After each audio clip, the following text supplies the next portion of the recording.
You're listening to the Study Podcast with Dr. Paul Wegner. I'm your host, Tyler Sanders. I'm here with Dr. Paul Wegner on the Study Podcast. Today we're looking at the second part of Daniel, and I think Dr. Wegner is going to give us a Hebrew word of the day. Yeah, this time I'm going to give you another one. We get two out of this one. Yeah. And the same kind of thing is going to happen now that we dealt with the first part of Daniel, and the first part is actually fairly straightforward. We had the vision about the statue, but most of it is history or basically the events that are going on. Now almost all the rest of them are going to be visions or dreams for Daniel. And so it's going to be a lot more complicated, and I'll do my best to tell you what I think it is. In a couple places, I'll try to give you options, but then we'll see what it looks like. But before we do that, last time we got together, we actually talked about this, but I wanted you to actually see it. It's in Daniel 6:25. It says, the king gave orders, and they brought those men who had maliciously accused Daniel. The actual Hebrew is they were eating pieces of Daniel. And I just think that's such a beautiful word picture. Hebrew does have these word pictures that are really interesting, and even more than Greek. I mean, Greek has some interesting things, but it's usually more technical and kind of that. But Hebrew is more a picturesque language. And so it's going to have things like this. And I think it's a beautiful picture of these people eating away at Daniel's character.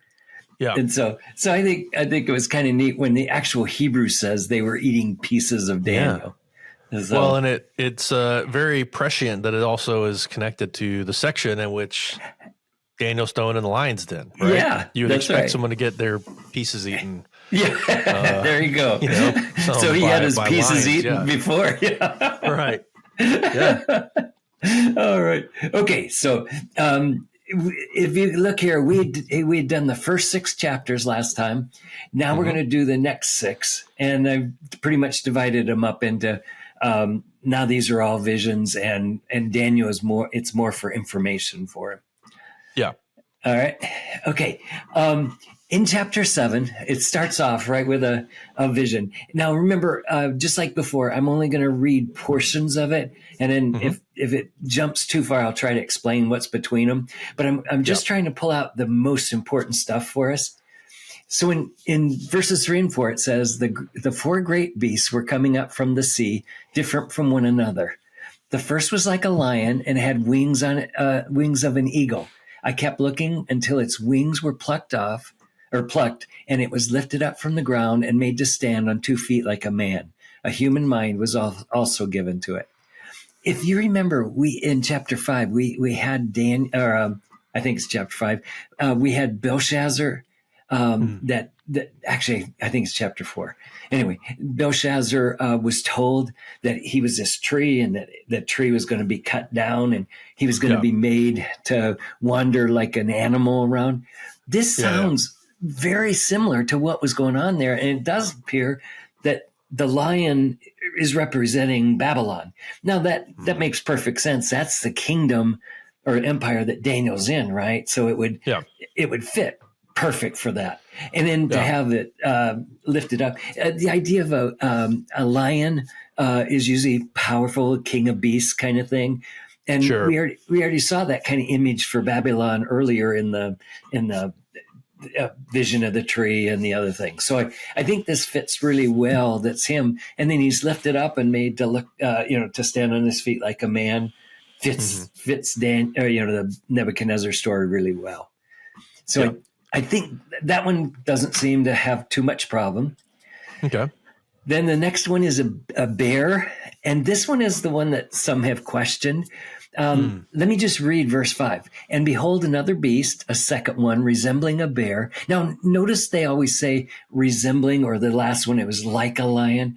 Yeah. My guess is that these are visions, and the author is trying to do his best to explain, what the animals kind of look like to him. Yeah. And so, it's probably not a real bear, but it's got enough characteristics that he can picture it like that, I assume. Yeah. Okay. It says it was raised up on one side and 3 ribs were in its mouth. between its teeth, and they said to it, "Rise and devour much meat." My guess is, okay, I think the being raised up on one side means that the one kingdom was stronger or bigger than the other. Some people have suggested that these are actually two kingdoms, Medo and Persia, and then they can get it down to the time of the Maccabean revolt instead of going into the Roman time period. So I don't think that's right. And throughout Daniel, there's several places where Daniel himself links the two kingdoms together. And surely that was the kingdom that took over after Babylon. So I don't think So I don't think there's enough evidence to argue that this really is two different kingdoms here. But being raised up on one side could mean that one was bigger or stronger than the other side, which would mean that Persia is stronger than the Medo Empire. But some have said it just means that the line is getting ready to attack. So it's up on its sides so that it can claw. And that's possible, but I don't think it fits the story as well. All right. So there's our second kingdom. Okay, here we go to the third. In verse 6, it says, "After this I kept looking, and behold, another one, like a leopard, which had on its back 4 wings of a bird. The beast also had 4 heads, and dominion was given to it." Now, most people can understand this to be Greece, and that does make some sense. Greece, the wings for sure are for speed, right? And if it is a leopard, and it could be anything from a puma or a panther or those kind of animals. But if it is a leopard, those are the fastest animals on earth. So they can run almost up to 70 miles an hour, apparently. So now, not for very long, but for short spurts, they can do really fast. So you put that along with the wings, and this kingdom or whatever it is comes across extremely fast, which really fits the Greek Empire really quickly. Because remember, Alexander in about 10 years had virtually conquered the known world. So which is like unheard of almost. So it does make some sense. Okay, now we're ready for the fourth one. In Daniel 7 verses 7 and 8, it talks about this one. It says, "After this, I kept looking in the night visions, and behold, a fourth beast, dreadful and terrifying and extremely strong, and had large iron teeth." Notice he doesn't even try to explain this one. He just, it's a terrifying beast. And some people have said, because he hasn't got a very good imagination. I'm going, well, he just did a pretty good job on the other 3. So I'm really surprised he couldn't do a little better on this one. But I think it's just emphasizing its terror or its fear. It's a fierce animal, I think. Right. Yeah, and even had large iron teeth. Now remember, iron at that time was the strongest metal they knew, so it's talking about its power also, I think. Right. And it devoured and crushed and trampled down the remainder with its feet. And it was different from all the beasts that were before it. And it had 10 horns. While I was contemplating the horns, behold, another little horn came up.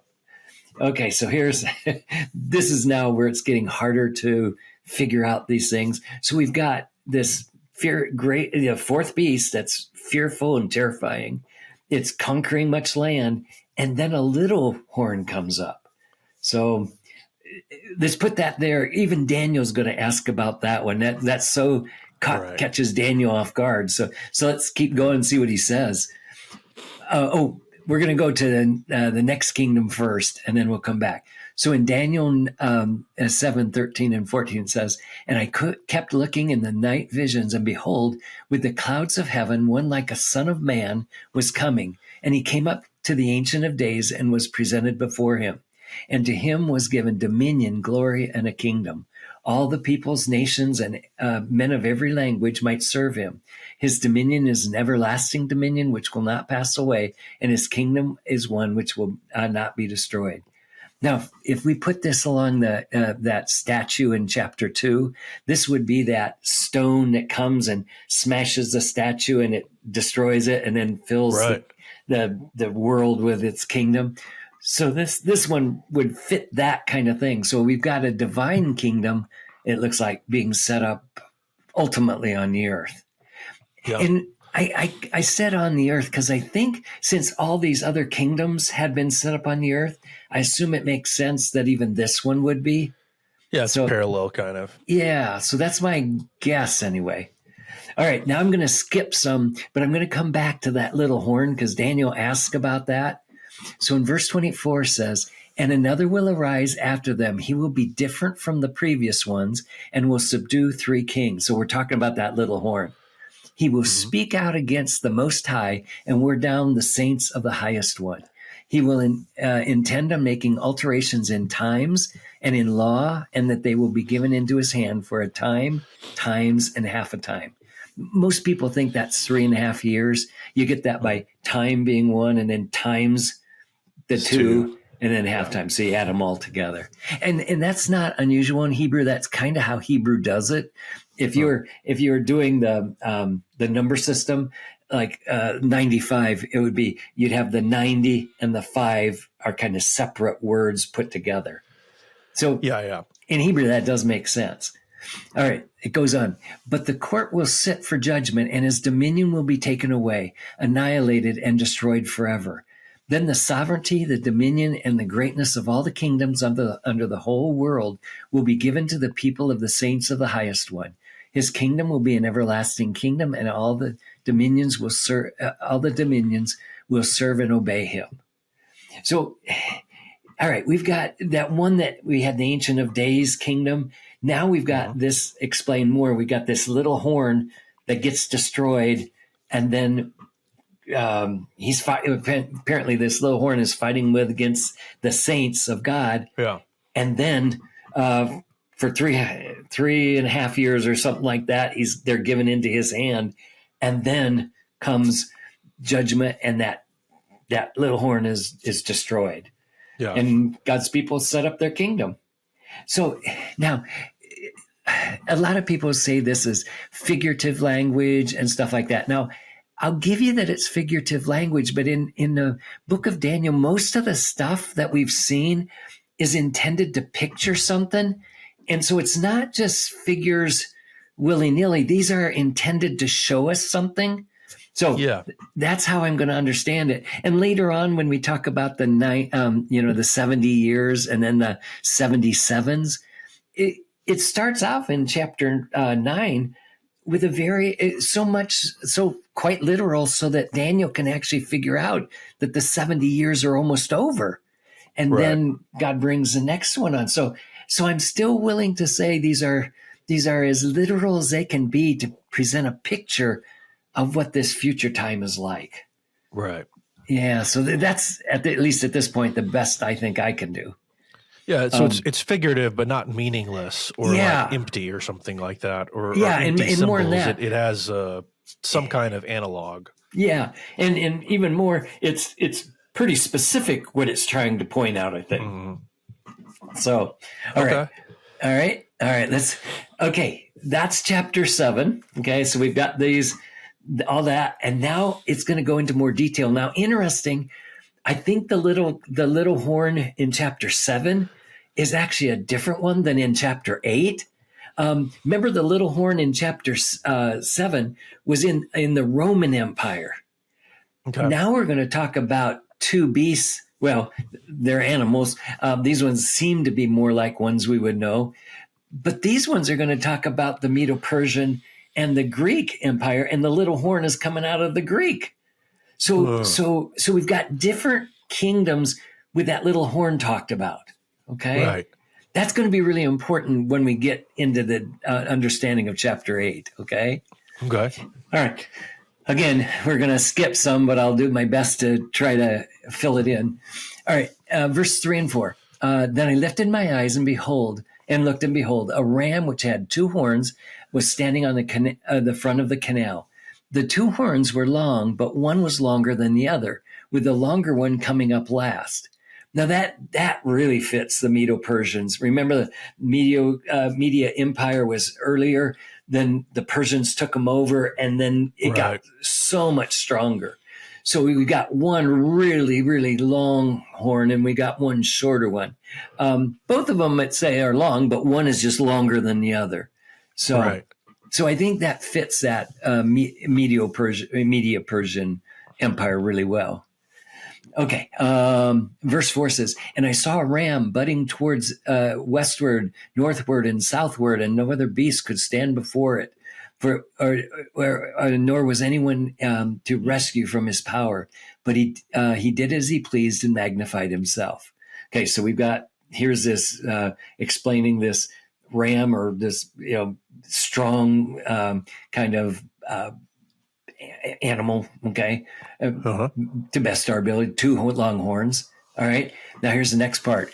While I was observing, behold, a male goat was coming from the west over the surface of the whole earth without touching the ground. Now, without touching the ground would be another thing suggesting the speed, right? Because it's going so fast, it's just barely touching the ground. It looks like it's floating, kind of. Yeah. Okay. Flying. And the goat had a conspicuous horn between his eyes. So this one's only got one horn. And I saw him come beside the ram, and he was enraged at him, and he struck the ram and shattered his 2 horns. And the ram had no strength to withstand him. Then I'll skip a little. Then the male goat magnified himself exceedingly. But as soon as he was mighty, the large horn was broken. And in his place there came up 4 conspicuous horns toward the 4 winds of heaven. Now, let me just stop there. That fits the Greek Empire really well. Because remember, Alexander comes and he's a really strong horn, meaning really powerful. He lasts for 10 years. And then he dies, and his kingdom is split up between his 4 generals. 4, right? Yeah. Right. So it's starting to fit really well, this Greek Empire. It seems pretty clear. All right. Now, verse 9, out of one of them came forth a rather small horn, which grew exceedingly towards the south and toward the east and toward the beautiful land. Now, my understanding is that would be, so the area it seems like it's talking about the Seleucid Empire, which took Syria. It had some of Babylon and sometimes had Palestine, sometimes lost it. But there's that beautiful land. I'm assuming it's talking about Israel. Yeah. Okay. All right. See what else. Okay. Now we skip quite a bit. In the latter period of their rule, when the transgressors have run their course, a king will rise, insolent and skilled in intrigue. His power will be mighty, but not by his own power. He will destroy to an extraordinary degree and prosper and perform his will. He will destroy mighty men and holy people. And through his shrewdness, he will cause deceit to succeed by his influence. And he will magnify himself in his heart, and he will destroy many while they are at ease. He will even oppose the prince of princesses, but he will be broken without human agency. The vision of the evening and morning, which was been told, is true. Keep the vision secret, for it pertains to many days in the future. So here we've got now this little horn that's being explained, and of the 4 empires, the one that this fits, or 4 kingdoms that Alexander's empire was split up into, it fits the Seleucids, meaning, and at this point, probably Antiochus Epiphanes really well. So Antiochus Epiphanes is the one that in 169 to 165 or 4 in there, that period, had gone after the Jews and killed. The Maccabees talks about 80,000 Jews were killed. He also they claim to have slaughtered a pig on the altar and set up desecrated the temple. Yeah, and set up this statue of Zeus in it. So this, I think, would fit him really, really well. Some of this, he was, he was shrewd, and he gained his power by almost trickery. He apparently was not in the right line, but he talked himself up and got in to be their power, their king and stuff.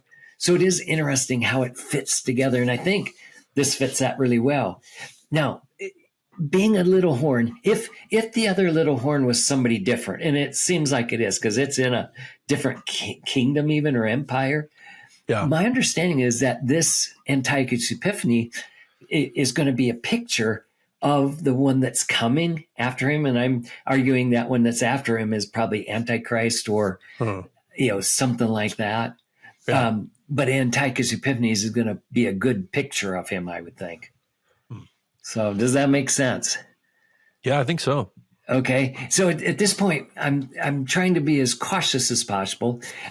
This one, I think, makes a lot of sense to be Antiochus Epiphanes.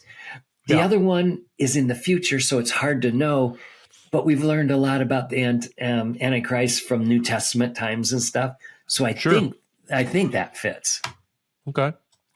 All right, now we go into chapter 9.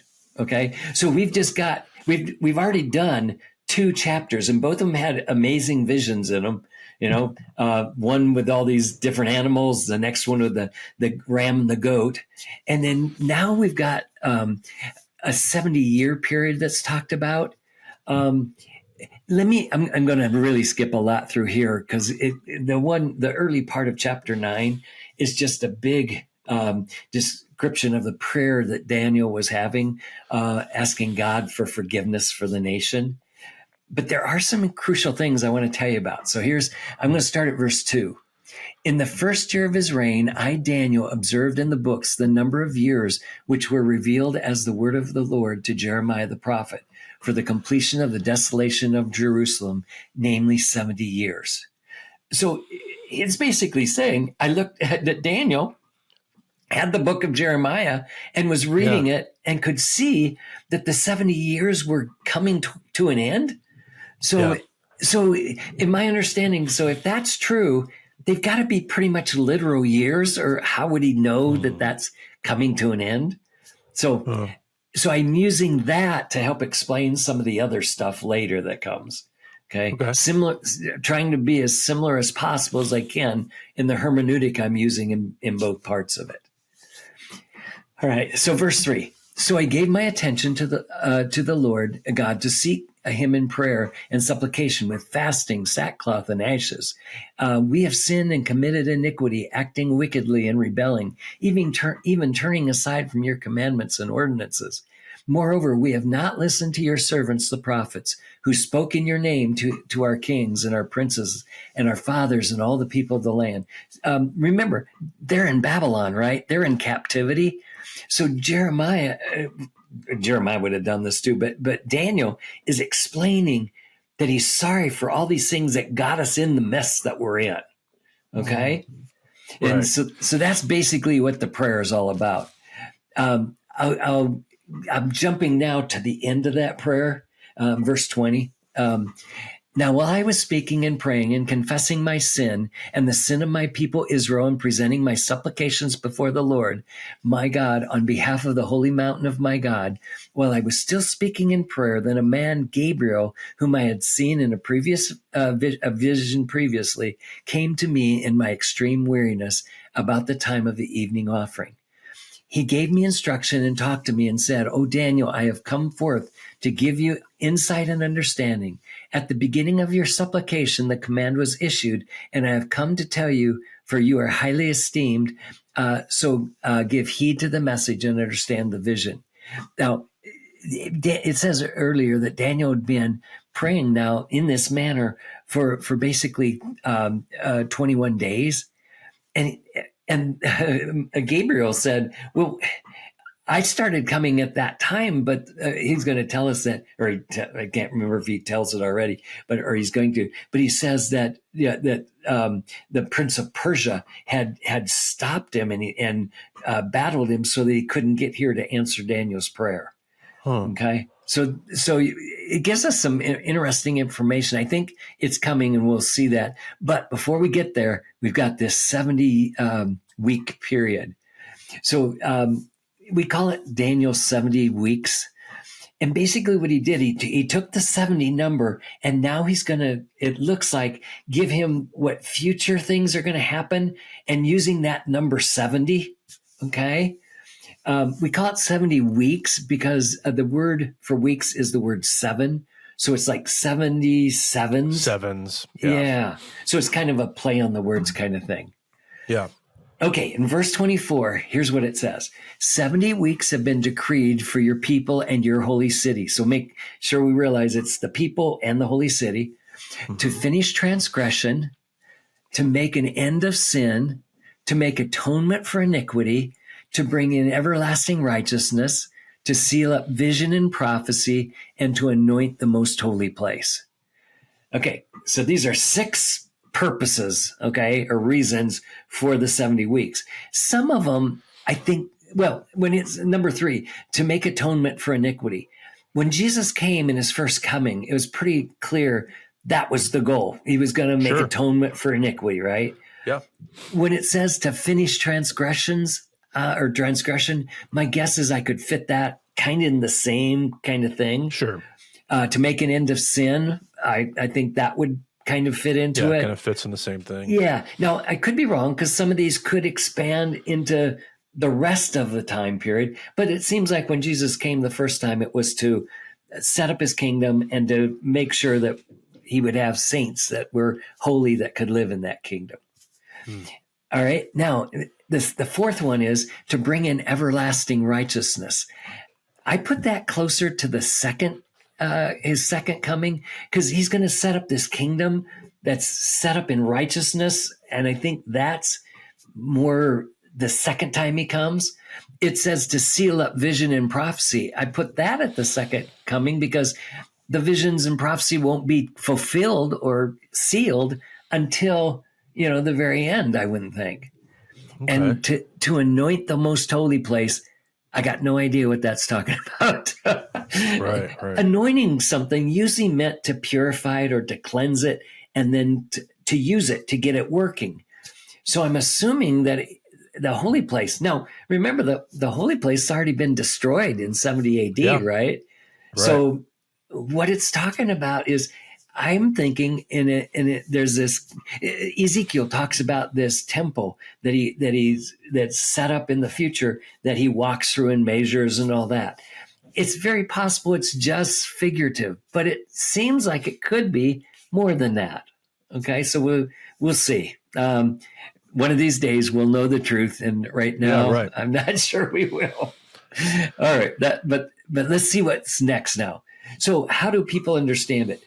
There's been 2 major views. The first one is trying to get it somewhere down to like the Maccabean time period. But even that doesn't fit real well. You have to argue that these are figurative numbers.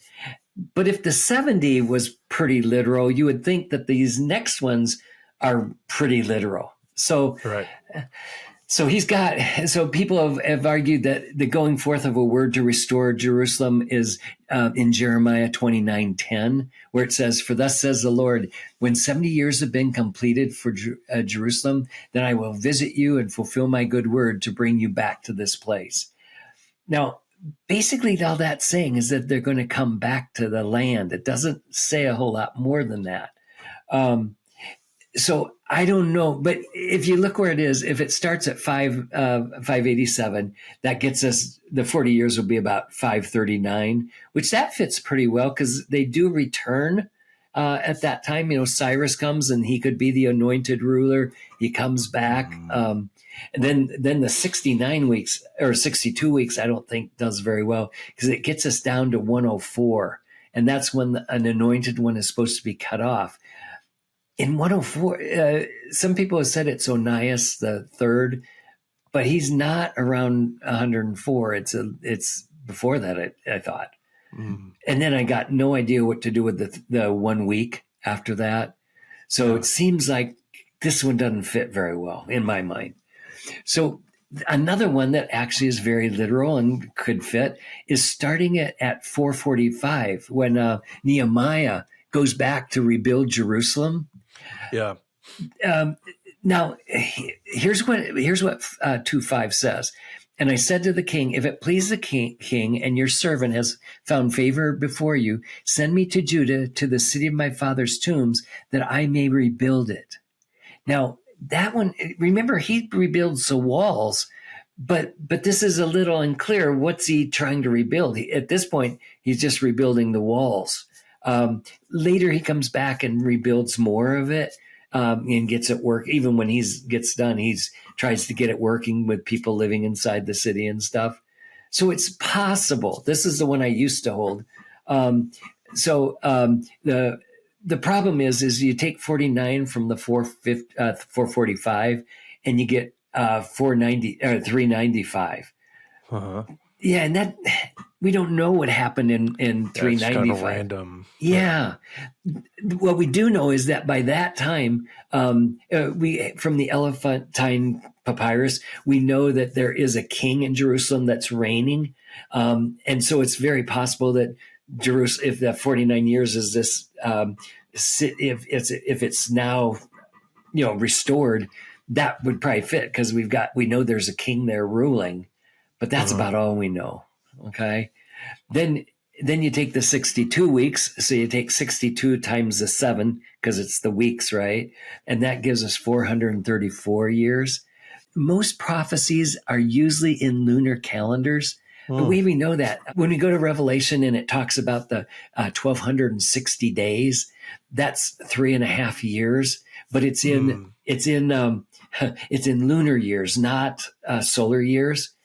So put that with these other things, and it suggests that these prophecies are in lunar years, which is what they were most familiar with. Okay. So if I put that 443 back into lunar years, it'll get us down to about 30 AD, which is very close to when Jesus had his ministry. So most, at least at this point, most people think he died about 33 AD. That would put his ministry starting about 30 AD. So I think that fits pretty well. Okay. So that's the one I used to hold. Yeah. But now I've actually come to a different opinion. Okay. Let me see if I can explain it to you. Okay. I'm going to use, so verse 24 was talking about the purpose for these 70 years, right? This one now, starting at 25 is going to give us more dates. All right. So you are to know and discern that from the issuing of a decree to restore and rebuild Jerusalem until a Messiah, a prince, will be 7 weeks and 62 weeks. It will again be built again with plaza and moat, even in times of distress. Okay, all of that, I think I'm going to start with, I think the starting date could be Jeremiah 30, 18, which says, Thus says the Lord, behold, I will restore the fortunes of the tents of Jacob and have compassion on his dwelling places. The city will be rebuilt on its ruins, and the palace will stand in its rightful place. So there it makes it real clear that Jerusalem is going to be restored. Even the city will be rebuilt. The palace will be where it's supposed to be, and all that.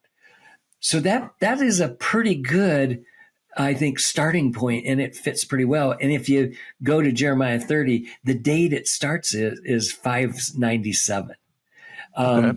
So in 597, it says it's going to restore. So you take that. Oh, I'm sorry.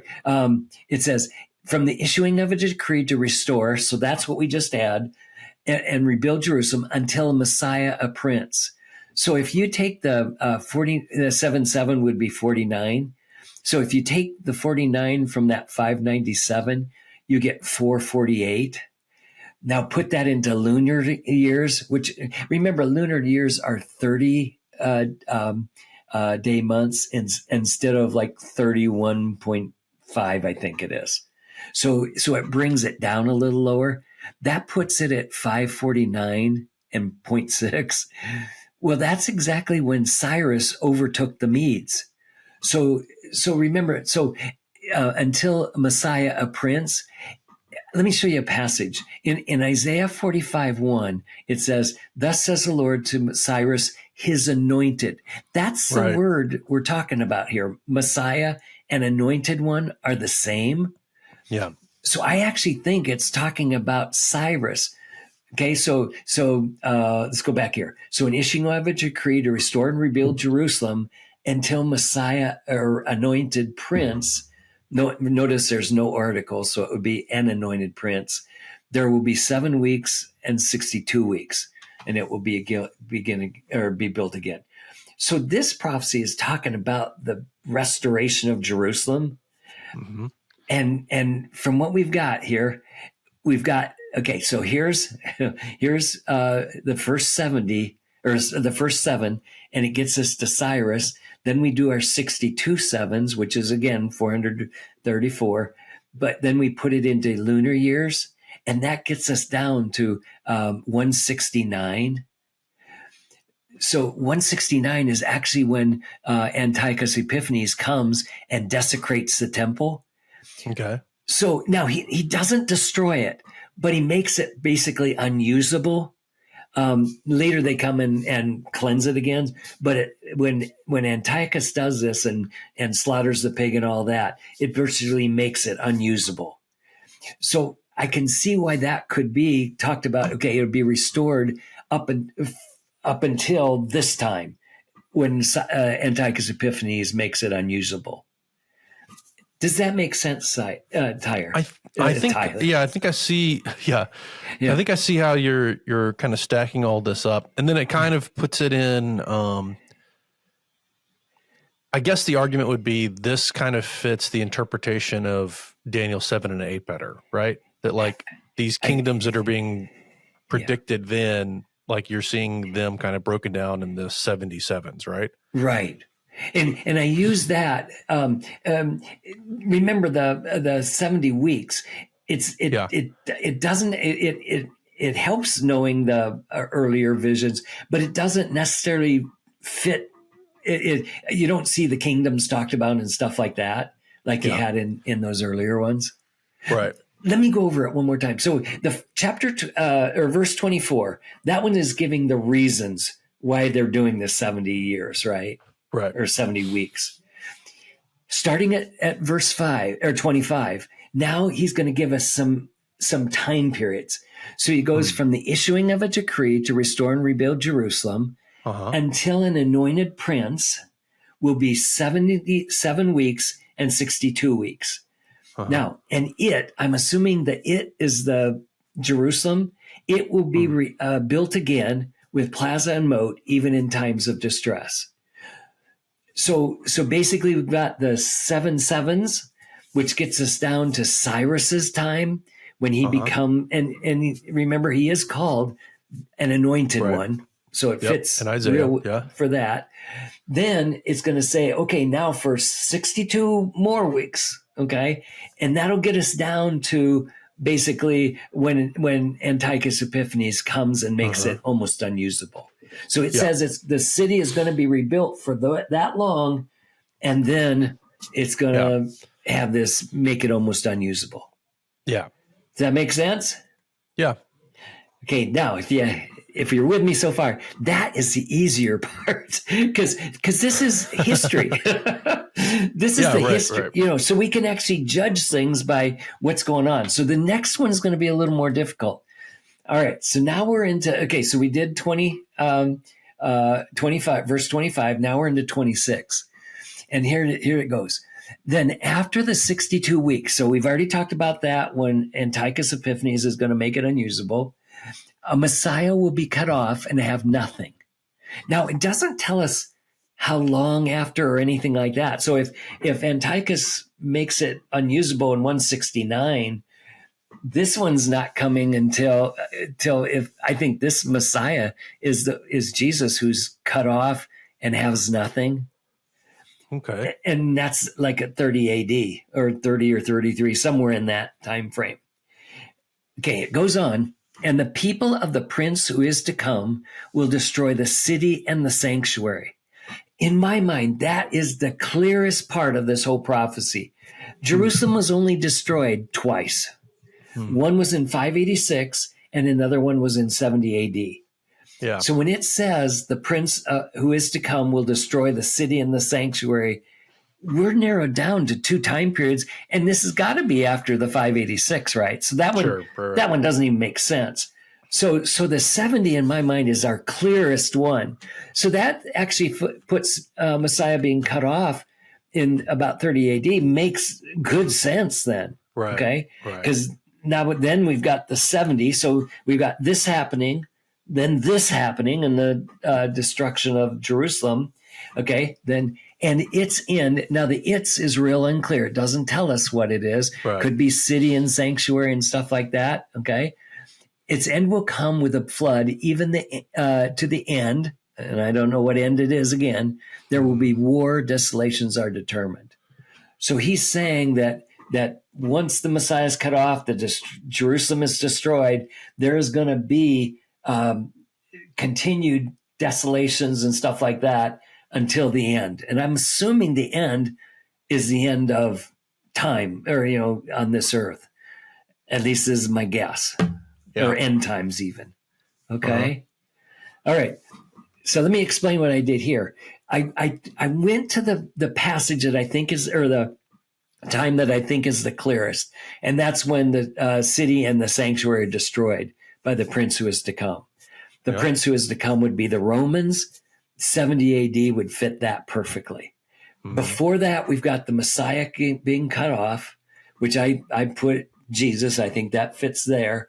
And then until the end, there's going to be desolations and it's going to be, in destruction, I guess.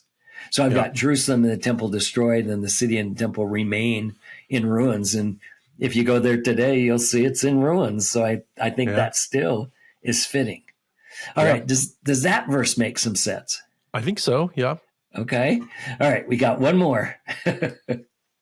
It's funny how just one passage can, it's a lot. Yeah. The first 20 verses were fine. And now we got 3 verses that are really hard. Right. All right. So in Daniel 20, verse 27, we're in chapter 9 still. And he will make a firm covenant with the many for 1 week. Okay. We got serious problems here. It doesn't say who the he is, right? And it says for 1 week. We don't know if that week follows the stuff we had, or because remember it says until the end there's going to be desolation. So maybe this week is at the end. Yeah.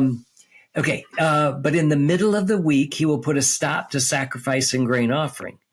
Okay. That's kind of interesting because, so halfway through the 7 years, I assume the 1 week is 7 years. We've got this agreement or covenant cut off so that they can't sacrifice and make grain offerings. Well, they haven't been able to do that since 70 AD, right? When the temple was destroyed. So it almost makes it sound like the temple has to be rebuilt so that they can he can actually put a stop to it. Yeah. So, then it keeps going. And on the wing of abomination will come one who makes desolate, even until a complete destruction. One that is decreed is poured out on the one who makes desolate. Again, it doesn't give us a whole lot of information, but the one who caused all this dilemma is going to be destroyed. We had that in the little horn kind of passages, right? That this person at the end is going to be destroyed. So it very well could fit Antichrist real well. Mm-hmm. All right. So this one, actually, we got some bigger problems because we don't have any real good historical facts that we can center on. We've got a he that's going to make a covenant. We've got it for a week. And then in the middle, he breaks the covenant. Okay. Mm-hmm. The covenant appears to be with the Jews, right? Because they're the only ones that are sacrificing and making offerings, I'm assuming. And it's got to be after 70 AD, right? Because that had already happened. Thus, we think it's probably Antichrist, and then Satan or Antichrist are destroyed.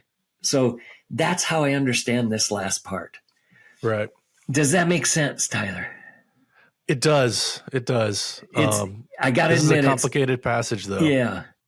I remember actually when we were in class together, you had us write our paper on this passage. I think we had to present and fight about it, and there's a lot of interpretive width, I would say, for this. There's a lot of different ideas on how this whole thing kind of works out. Yeah. What I just tried to do is give you my best guess. Yeah. And now I think I'm more clear on the first verse, that 25. That seems to make some really good sense now. And then 26 would be after that, and 27, I assume, is even after that. Mm-hmm. All right. Okay. Exciting stuff. Very exciting. Yeah, it's very interesting. Yeah, this is complicated, but it's very, very, very interesting. Okay, now we get to an interesting passage too. We just got done with chapter 9, right? Now we're in chapter 10, and this vision is going to go all the way to the end. So this vision is for 3 chapters. Right. All right, and again, I'm going to just read parts of it, and hopefully we can get enough of a context. All right, in chapter 10, it says, "In those days, I, Daniel, had been mourning for entire 3 weeks. I did not eat any tasty food, nor did I any meat or any wine enter my mouth, nor did I use any ointment at all until the entire 3 weeks were completed." Now, notice it says "in those days," so I think it's linked with the ones we were talking about before. Okay. So whatever was happening in chapter 9, this one is probably fairly close to it. I didn't put verse, but it says in the 3rd year of Cyrus, king of Persia. So remember, in Daniel 9 is in the 1st year. So you can see it's in a close time period. Okay. Yeah. All right. Then he said to me, "Do not be afraid." Okay. So I skipped quite a bit here. I'm in verse 12 now. Then he said to me, "Do not be afraid, Daniel, for from the first day that you set your heart on understanding and on humbling yourself before your God, your words were heard. And I have come in response to your words. But the prince of the kingdom of Persia was withstanding me for 21 days. Then behold, Michael, one of the chief princesses, came to help me, for I have been left there with the kings of Persia." Or I've been left there with the kings of Persia, yeah. So, okay, you're actually seeing what it looks like to me is the demonic world and the battles that are going on between good angels and bad angels. My understanding is this is Gabriel who's fighting against this prince of Persia, and he even calls them kings of Persia that are fighting there. And my understanding is those would be demons that are trying to stop Gabriel from telling Daniel what he needs to know. Okay. So one thing that we get from this is that the demonic world is really active and powerful, and it is interesting that can even hinder angels from getting their messages to us.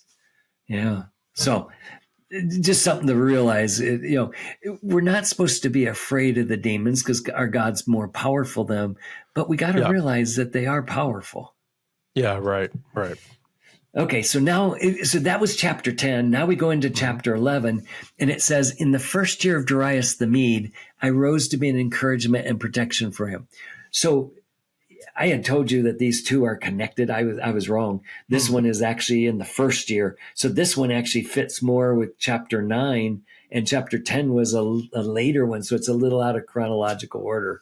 Okay. Sorry about that. I believe that Darius the Mede is the same as Cyrus.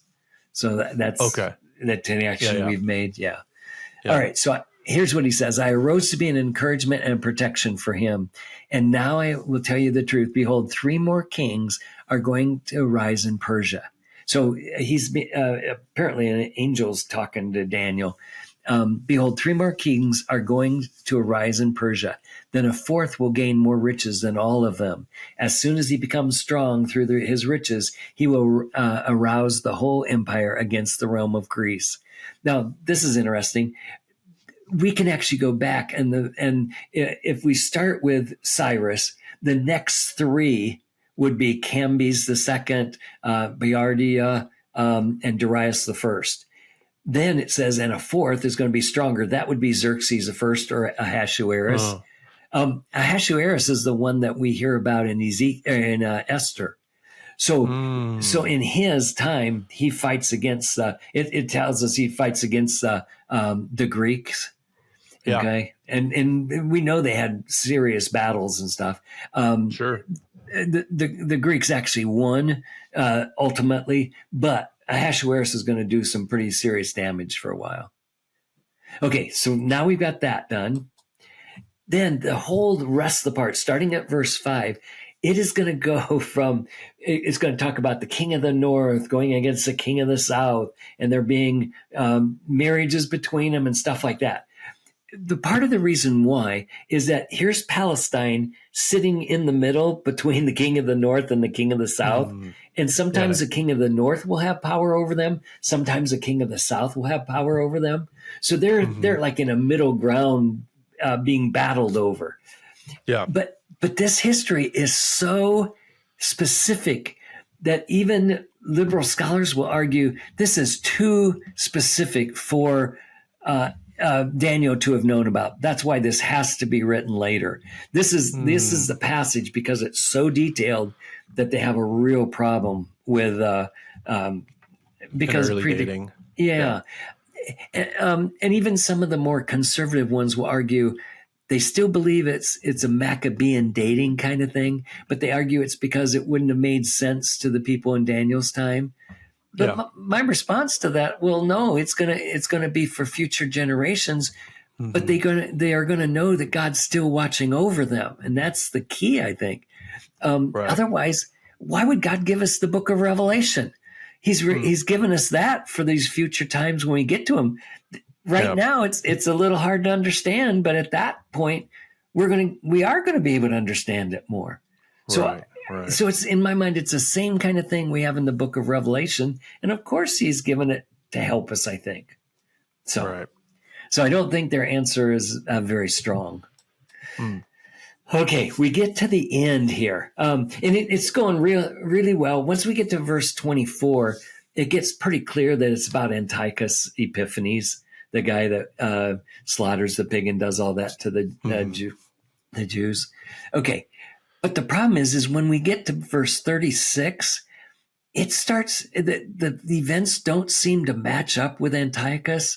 And by the time we get to 40, it seems like it's different than him. So let me actually show you. Now, I've got this, and I've skipped some, so I'll try to tell you when I skip. But I'm at verse 36 here, and it says, "Then the king will do as he pleases, and he will exalt and magnify himself above every god, and will speak monstrous things against the God of gods." Now, Antiochus Epiphanes could have handled that. He will prosper until the indignation is finished, for that is decreed will be done. He will show no regards for the gods of his fathers or for the desire of women, nor will he show regard for any of the other gods. He will magnify himself above them all. Now that does not fit Antiochus Epiphanes. He actually believed in his father's gods.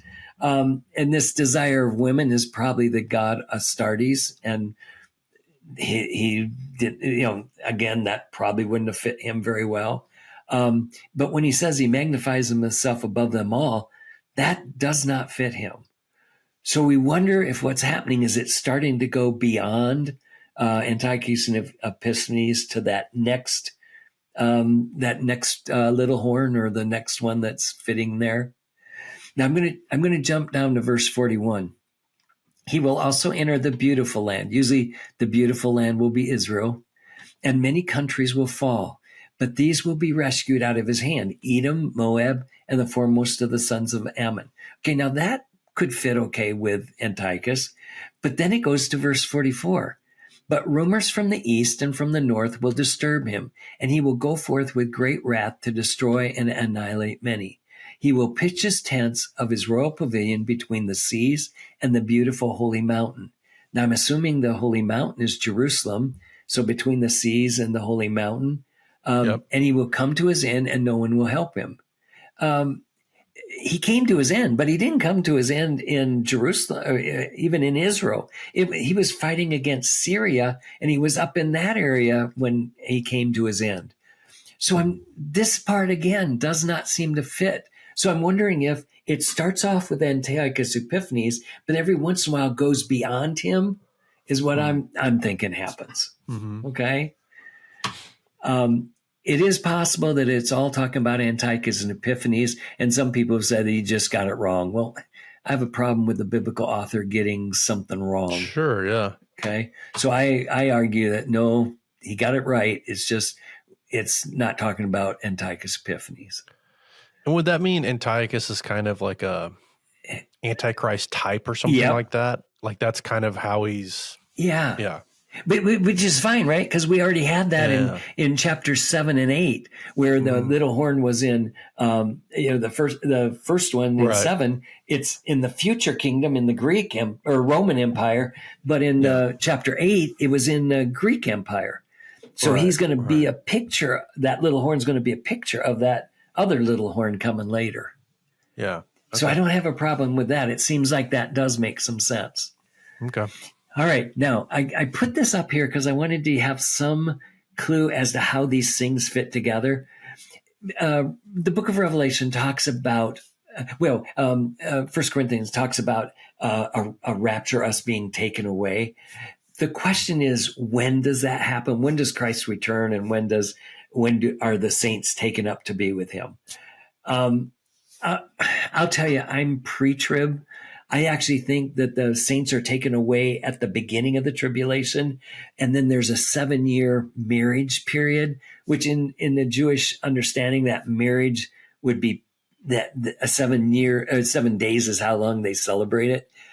Then my understanding is that he's gonna bring his bride back and bring it down earth to set up his kingdom. So that's where I am. Is it possible that that at the end the bride is brought up to be with him and then they come right back down? The answer is yes. It is possible. It just seems like, in my mind, it fits the marriage image better. With the marriage supper of the Lamb being up in heaven with the bride, and then he brings her back. In my mind, the logic makes more sense. Okay. But I have to admit, I'm not dead set on this. I can live if there's other things if they can show me other things that make more sense. Okay. But okay, so we've got Christ's return. Then we've got in that time period, we've got something called the tribulation, and we have 3.5 years and 3.5 years. It's divided between the middle. That's where you get the 1,260 days. That's 3.5 years. And it says that the last part of that tribulation is going to be what's called the Great Tribulation. So Matthew 24 talks about that being even worse time for God's people. And remember, we'd already heard that the saints were going to be given over to the powerful king, and I guess the little horn. And my understanding is that would be during that Great Tribulation time, that last 3.5 years. Then Christ is going to return. Then we got him Satan being bound, him setting up a kingdom on this earth for 1,000 years. And I get that from Revelation chapter 20. It's twice it talks about a 1,000-year reign of Christ. Then at the end of that, Satan's going to be cast into Hades, or the lake of fire. And that's when the white throne judgment happens. Then once that's taken care of, then we've got this eternal state where Christians live on with God, and the other people are in hell for the rest of the time. All right, so that's the structure. Now, when we look at chapter 12, we're going to have some of these images in here. So in chapter 12, it says, now at that time, and I assume it's that time is the same one that we just got done talking about in chapter 11. Okay. Which, and if I'm right, that's talking about the end time. So you've got the little horn who's ruling there and going to be destroyed. Now, at that time, Michael, the great prince who stands guard over the sons of your people. So my understanding is that means at least Michael is in control of, or like the prince over God's people, Israel. But it probably is more broad than that. It's probably just not just Israel, but also us too, that have believed in Jesus. All right. Anyway, will guard over the sons of your people will arise, and there will be a time of distress such as has never occurred since there was a nation until that time. Now, remember, I talked about that being the Great Tribulation.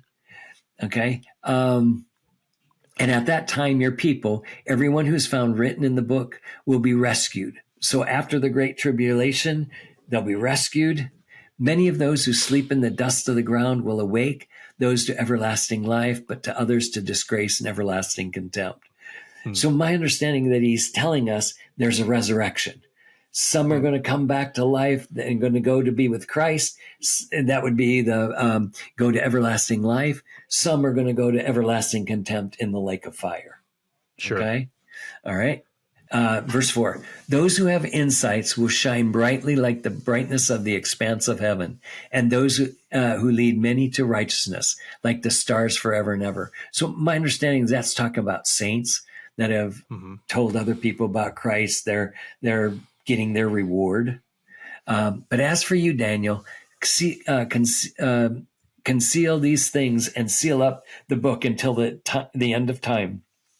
Many will go back and forth, and knowledge will increase. So he's to seal this book up until what sounds like the end, when people are traveling and knowledge will increase. Okay. Yeah. All right. Now, verse 7. So we've skipped some now. But I heard a man dressed in linen who was above the waters of the river as he raised his right hand and his left hand towards heaven. And he swore to him who lives forever that it would be for a time, times, and a half a time. So we've talked about that 3.5 years already. And as soon as they finish shattering the power of the holy people, so God's people are going to be punished, are going to be defeated by this little horn, I think. All these events will be completed. So and remember, in the last part that we heard, he's gonna punish at some point. He's gonna stop Satan and his minions and stuff like that, and God's going to deliver his people and give them a kingdom. So we've got this also talked about again here. All right. As for me, I heard, but I could not understand. So this is Daniel talking again. And so I said, my Lord, what will be the outcome of these events? And he said, go your way, Daniel, for these words are concealed and sealed up until the end time. But he's going to give him a little hint here. Many will be purged, purified, and refined, but the wicked will act wickedly, and none of the wicked will understand. But those who have insight will understand. So he's saying there's going to be a purging, and God's people are going to rise and be honored and refined. The others are going to be punished and not understand. Okay? Right. All right. Got a little more. Now we got another one that's real hard. Verse 11, from the time that the regular sacrifice is abolished and the abomination of desolation is set up, there will be 1,290 days. That means 3.5 years plus 30 days. I got no idea what the 30 days is. Unless here's how I understand it. So we've got this 3.5, well, we got the tribulation. We are now at the last 3.5 years. That is now done, and it's now going to have 30 days past that before God's kingdom is set up, or at least God's starting to restructure stuff. I don't know exactly, but then it says, "How blessed will be he who keeps waiting and attains to the 1,335. That's 1260 or 3.5 years plus 75 days. So that one almost sounds like, so maybe what happens after the 30 days is God sets up the white throne judgment. We have the judgment, and those who get it through there are going to go into his eternal state. And then by the 75 days. So that would be another, 35 dath or 45 days, then God's going to set up his kingdom. So I'm assuming that first, after the first 1,260, 3.5 years, you're going to have the tribulation be over. And then 30 days later, you'll have the white throne judgment. And then 75 days later, or 45 days after that, you then have his kingdom set up. Now, why it takes those extra days, I'm not sure, but but it would make some sense that now we've got this structure, and it makes sense that the 30 days would be the white throne judgment, right? You wouldn't necessarily have it set up right when the tribulation stops, though it could have. It could have a little time, and then you got a little more time, and the kingdom is set up. Yeah. So, okay. Maybe the only purpose for those days is to indicate that there's a separation between those events, and like he had told us earlier. So now, then verse 13. But as for you, go your way to the end. Then you will enter your rest and rise again for your allotted portion at the end of the age. So he's got good news for Daniel. He's going to be resurrected in those last days. So that's good news. Yeah. Well, okay. What do you think? Yeah. I mean, it's a lot. It's a complicated book. It's a lot of people have thought a lot about this. Yeah. And it is interesting. I mean, just like we did in this podcast, we spent a lot of time on like 4 verses Yeah. Yeah. going really deep, but that's kind of that doesn't make us weird. This is kind of key essential parts of Daniel that are hard to interpret and deserve a lot of attention. And I mean, I think it's really good to talk about. And I hope this is a helpful episode for people who are listening. I do think an extra part of this that we can kind of learn while we're studying the content or learning the content of the Bible and doing our best to interpret it correctly. Daniel is a book that is a humbling book. Yeah. And that's a good way to approach scripture, humbly. That's true. To say, like, I don't fully understand. I don't, at the beginning, I don't, and I may not at the end of my study fully understand it, but I'm going to try, and I'm going to approach it with, appropriately, you know? And I think Daniel's a great book to remind us how to approach scripture carefully. The good news is that a good share of the Bible is pretty easy to understand, right? You know, that's right. We can understand most of it, but boy, we're into some parts now that are tough. Yeah, it's tough. That's right. All right. Should I ask you some questions? Yeah, let's do it. Yeah. All right. So what is the purpose for Daniel? For the book or for person? Yeah. No, let's do for the book. I'm sorry. Yeah. Yeah. I do think it's meant to be an encouraging book for people who are in a difficult time, right? Yeah.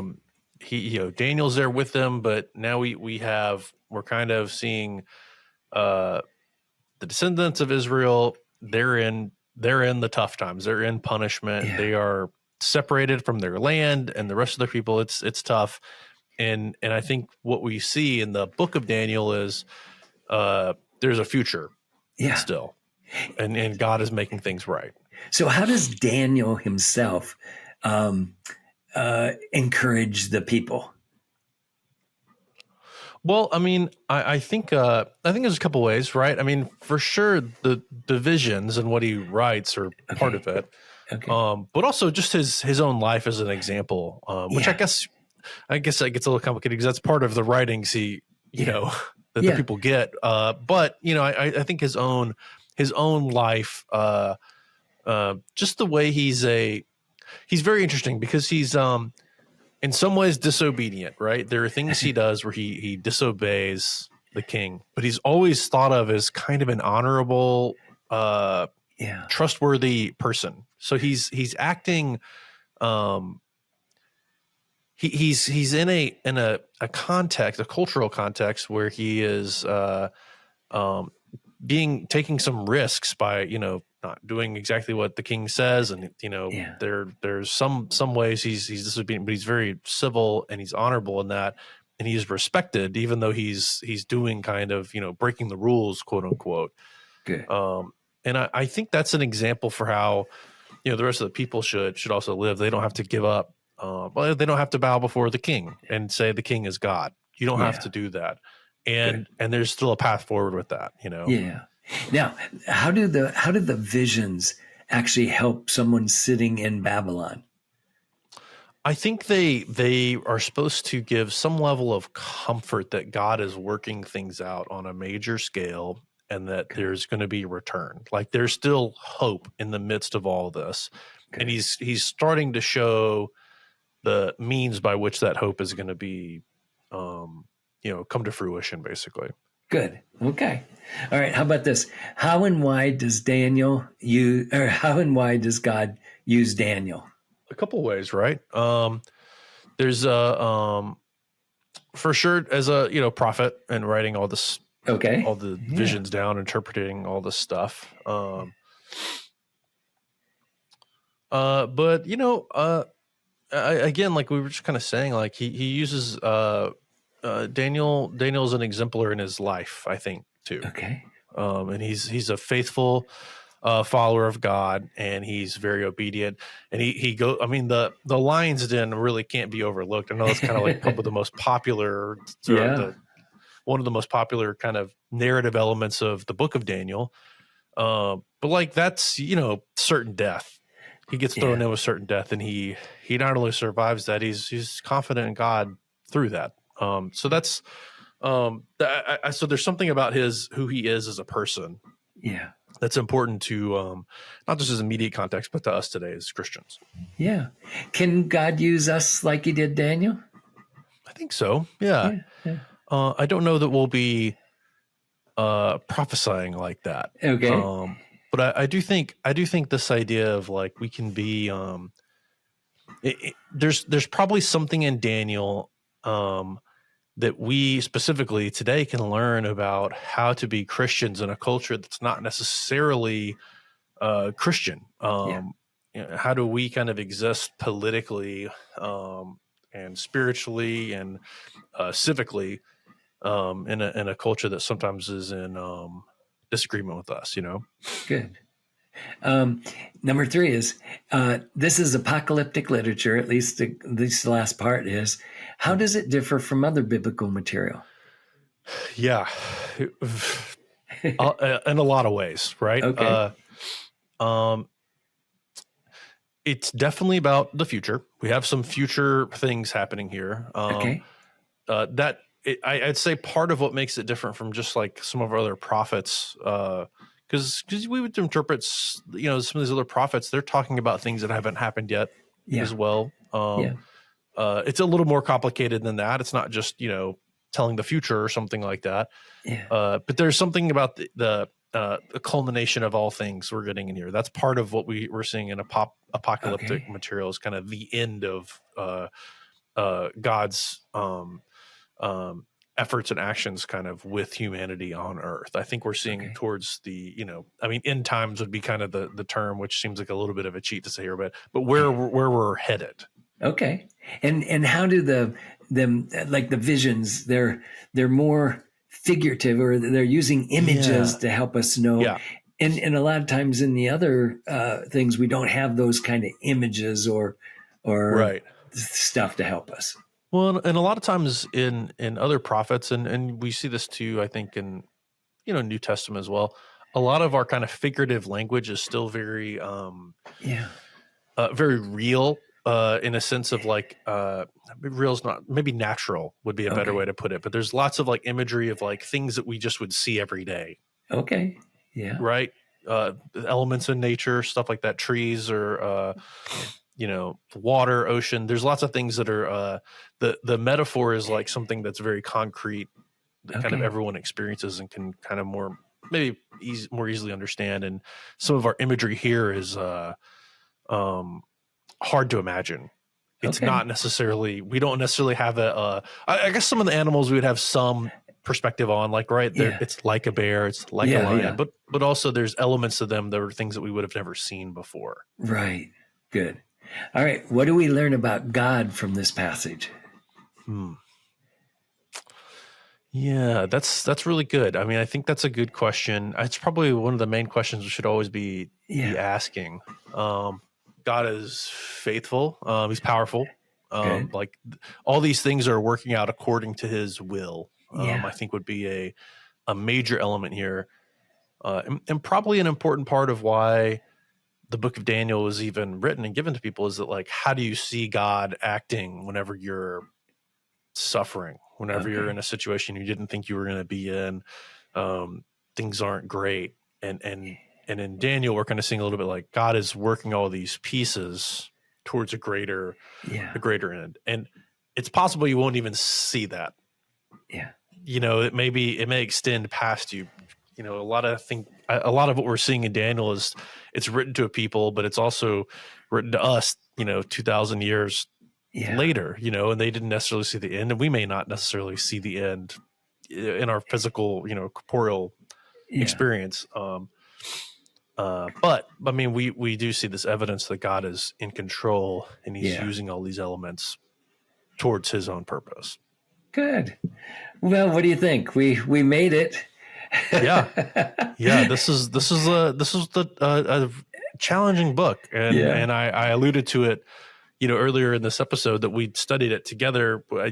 I say that you taught me a lot about it in class several years ago. There were a few of us that did a Hebrew exegesis of this book, and it's a challenging book, and The Hebrew isn't necessarily, I'd say, easy in it. And there's a lot of work it takes to understand these things and even kind of approach understanding it. But it's worth the time. It's worth digging into for sure. Yeah, it certainly keeps our interest, doesn't it? I mean, here's these things that we'll be studying it for the rest of our lives, I'm sure. That's right. Well, I think the next one is we're starting into the minor prophets. Haggai, I think, is the next one. Okay. That sounds good to me. All right. We'll see you next week. Yeah. Thanks so much for your time, Dr. Wegner. Yeah.